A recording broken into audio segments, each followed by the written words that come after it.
Les États-Unis face à une vague d'immigration de mineurs sans précédent. Plus de 52 000 enfants du Guatemala, du Salvador, du Honduras ont été arrêtés à la frontière entre le Mexique et les États-Unis depuis octobre dernier.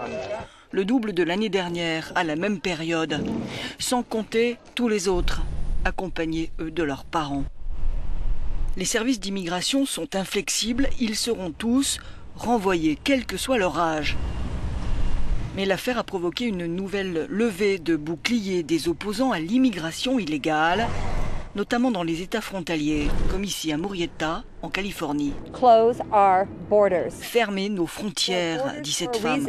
S'il y a des frontières, c'est qu'il y a des raisons. Si le Mexique faisait partie des États-Unis, il n'y aurait pas de frontières. C'est pas le cas. Le Mexique, c'est leur pays et les frontières doivent être fermées.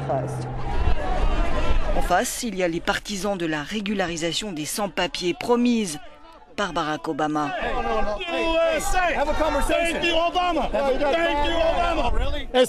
Fermer les frontières, disent manifestants, ça ne va pas. Les Latinos ne sont pas les seuls illégaux. Les Chinois, les Américains, les Africains, les Canadiens, les Européens. Il y a toutes sortes de personnes illégales ici. Personne n'est dans la légalité. Nous sommes tous illégaux. Les seuls à être dans la légalité, ce sont les Amérindiens. C'était leur pays, on est venu ici, leur voler.